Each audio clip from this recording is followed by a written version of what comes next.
guys, ito nga yung highway going to New Mexico proper. Actually it's New Mexico na to kasi nalampasan na namin yung boundary ng New Mexico and Texas. So ito guys,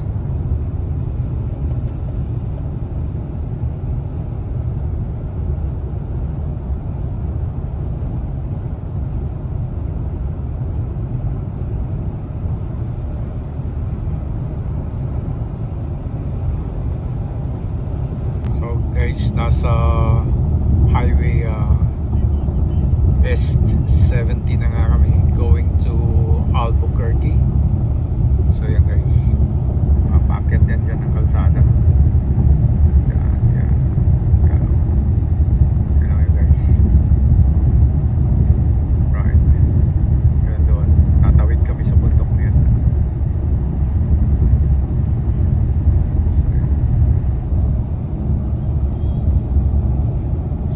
Update na ako guys. New Mexico pa rin to na area, pero 43 miles pa kami sa pupuntahan namin like White Sand area. So 65 lang kami. Nag-set lang ako ng 67 plus 2 para walang holding, baka masipat kami, sayang ang bayad. So guys, update lang. So guys, ito na nga yung bundok na tatawiran namin. Ayan guys.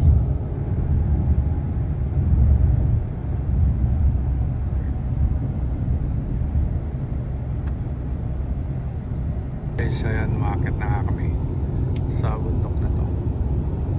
Ayan, tatawid kami dyan. Right.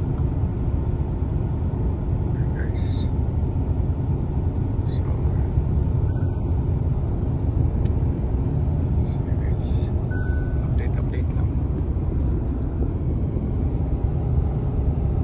Guys, nakatawid na nga kami sa bundok, pababa dito. Yan ang Valley Mexico, New Mexico na yan, ano yata, proper area. Walang talagang nag-ano na ako, nananaginip lang. Yeah. So yun guys, ganda ng daan dito pababa. Engine brake use prohibited. This is the birthplace of the American missiles. Dito yata pinapaputok yung mga sinaunang mga missile ng American Air Force. So yan, may nakatatak kasi daw guys. So guys, ito na nga yung area ng White Sand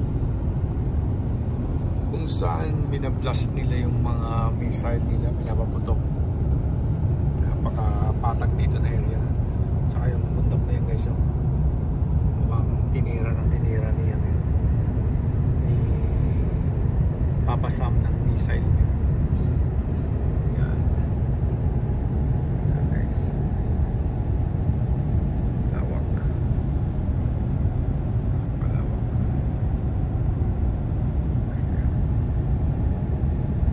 27 miles pa as per GPS map ng Google, ng Apple. Parang ang bagal na natakbo namin guys, pero we're running at 67 miles per hour dahil napaka patag kasi at saka walang tumatakbo, kaya parang ang bagal lang. So yun guys, patag na patag.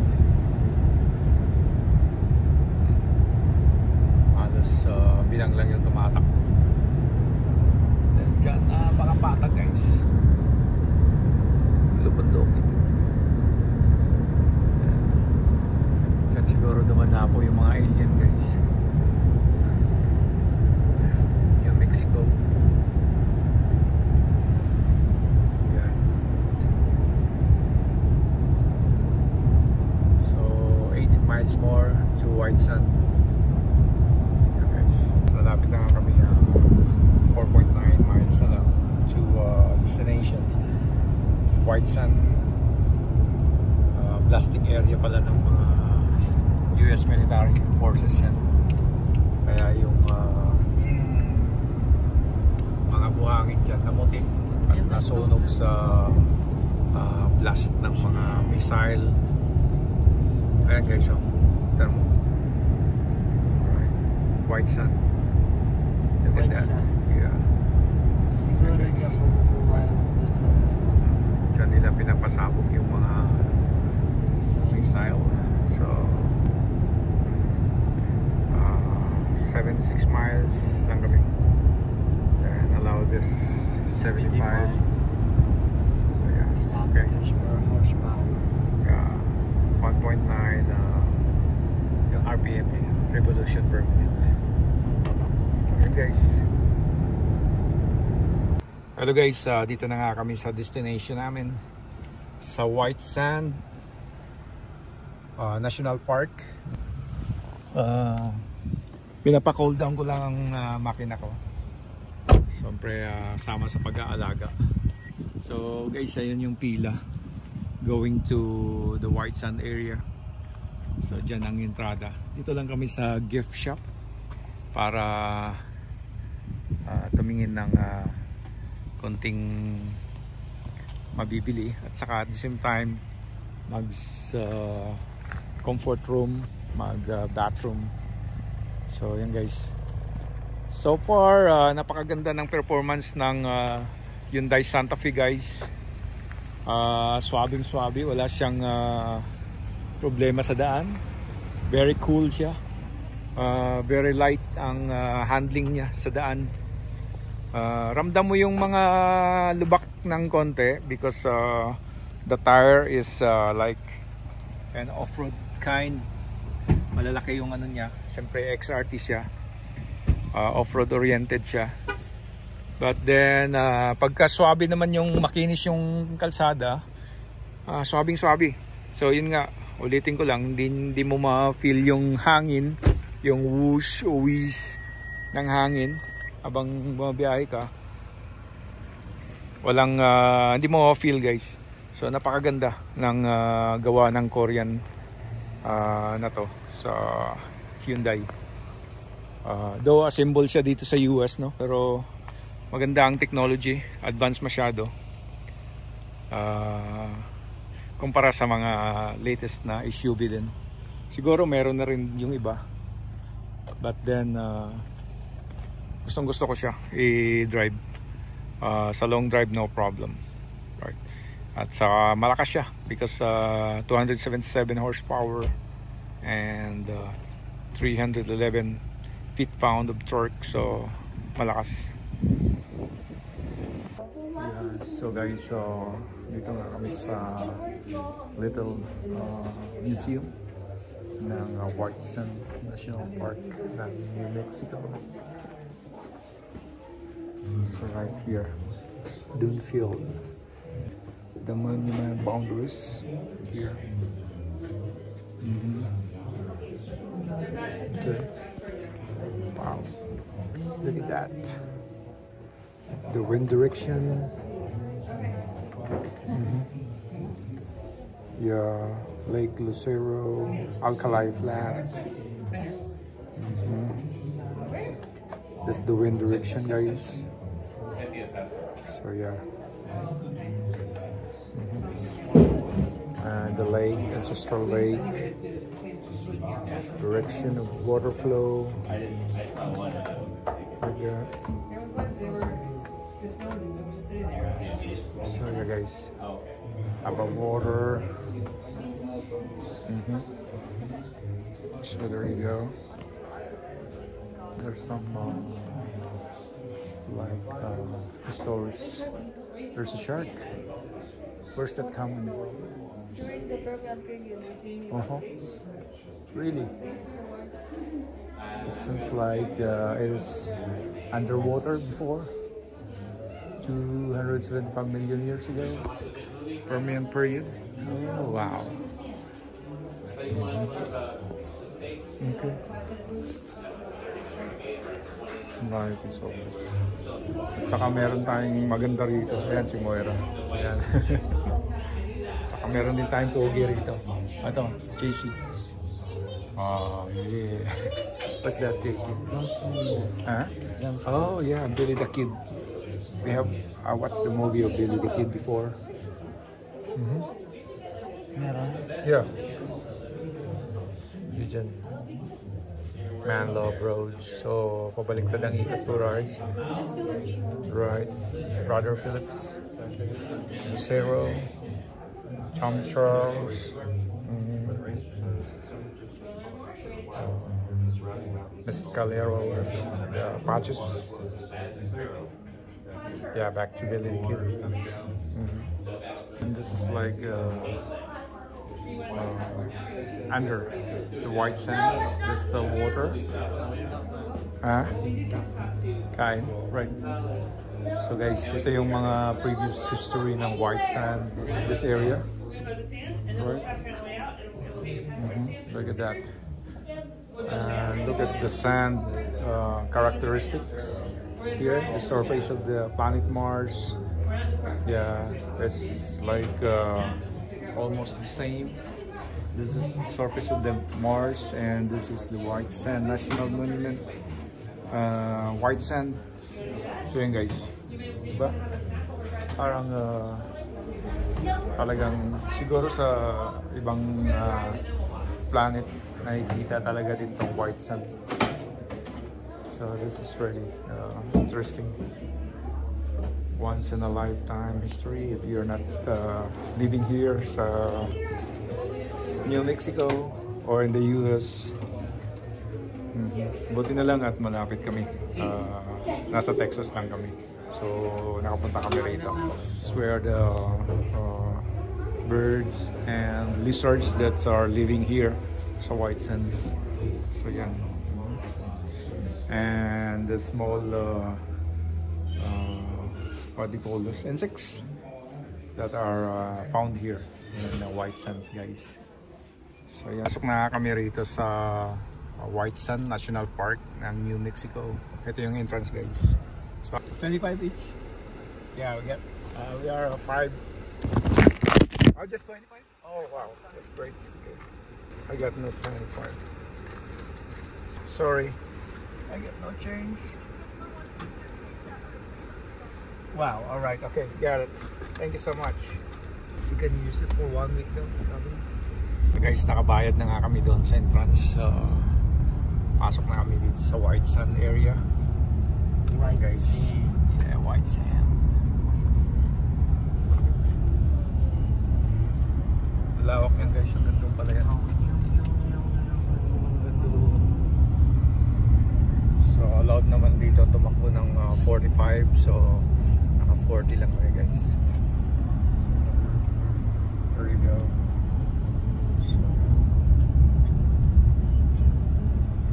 So guys, yan yung white sand, no? Puting-puti guys. Parang ano, bigas na giniling. Right. Pandagas. Like that. So yung mga gusto ng magluto ng palitaw, pwede sila pumunta rito. Magpalitaw. Gawa sila ng palitaw. Parang bigas na giniling. Where's that? Jeep Wrangler. Jeep nga yan. Parang, yeah. Alright. Ako magkotondra ako. Yeah. 40. Ba't parang bumaba ng price? Hindi ba yan? Mga nasa 40 na yung may double Sila. cup na sila. Right. Double cup. So, hindi namin alam kung saan pa kami pupunta, saan pa kami pupwesto dito. So, kagandahan lang ng sasakyan ko kung saan na siya nagda-drive, so nakaka-ano talaga ako. Ikaw mag-drive. Nakaka-video talaga ako. Okay. Look at that. So guys, there they are. Oh, look at them. They're playing. Oh yeah, probably here. Dito sa unahan. Unahan pa tayo? din. Meron pa? Okay. Dito, doon malayo yung So, lalakarin pag dito tayo sa okay. Ano So to, meron white nang sand? nakatambay dito Magano guys. sila dyan, parang kung sa snowboarding. Ah, Parang okay, sandboarding ang gagawin Yeah. nila dyan, mga bata. Doon pang snow, di ba? Right. Malayo pa. Walang snow dito, anak. Walang snow dito. White sand tayo dito. So, yan. Tingnan mo guys. Natunaw na daw yung snow. Naging buhangin na anak. Sorry. Yeah. Right. Lagay mo dito. May plastic tayo dyan, anak. Ito. I don't know kung pwede ba. Baka sitahin tayo.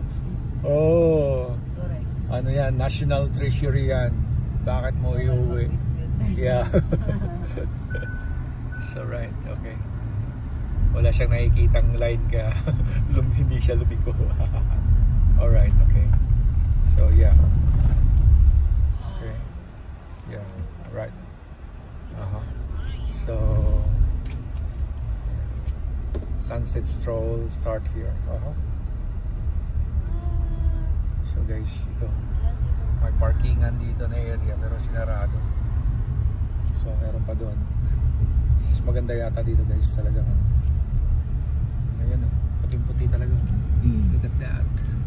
Talo yung buhangin ng ng Camiguin Island sa white sand. Right, see that? Wow, look at that.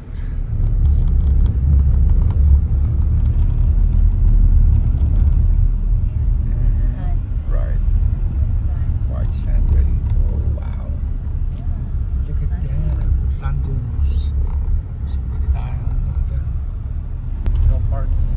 May ganyan din kung ganyan Grabe, sa Saudi. Red sand naman. May red sand din. Ayun, doon tayo.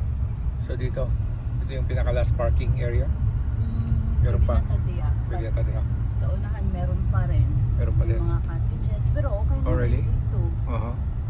Diyan lang naman maglakad-lakad dyan, magbaan. Right. Hindi na tayo dito. Proud. Malayo pa rin yung Malayo pa yung pinaka area. Same pa rin. Oo, the same pa rin.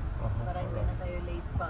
Right. Tunaw na yung snow pagdating natin. So, can we park in here? Here? Kasya ba? Yeah, sa unahan meron mas maganda pero yun nga malayo-layo. Layo-layo pa. O parehas lang naman, dito na lang. Pwede rin. Pwede rin isorbi natin lahat. Right, okay. Yeah. So yan guys, dito na kami nakapark.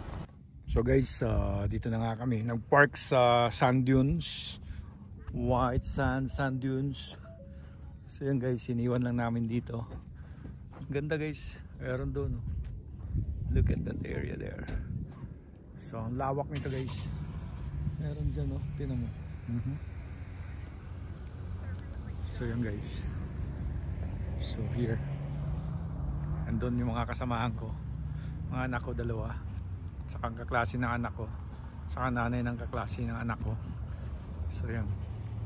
At saka may nabuhay dito guys. Na parang tanglad. Ano ba to? Check ko nga.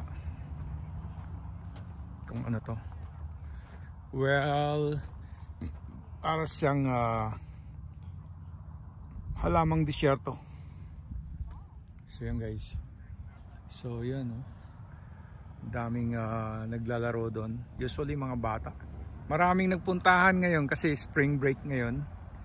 So medyo maraming tao. Walang pasok ang mga estudyante. Elementary at saka high school. Saka college din yata. Yeah. So yan.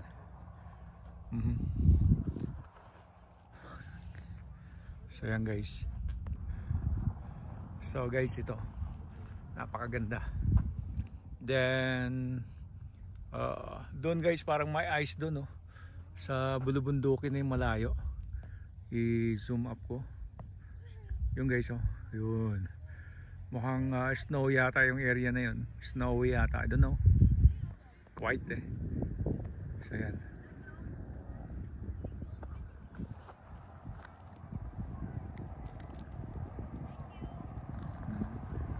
So yan. Binuksan ko yung pintuan ng kotse kasi bumalik na yung nanay ng kaklase ng anak ko. Kasi hindi niya kaya sa init. So yan guys, yung iba nagsisiuwian Pero napakaganda rito guys, tingnan mo.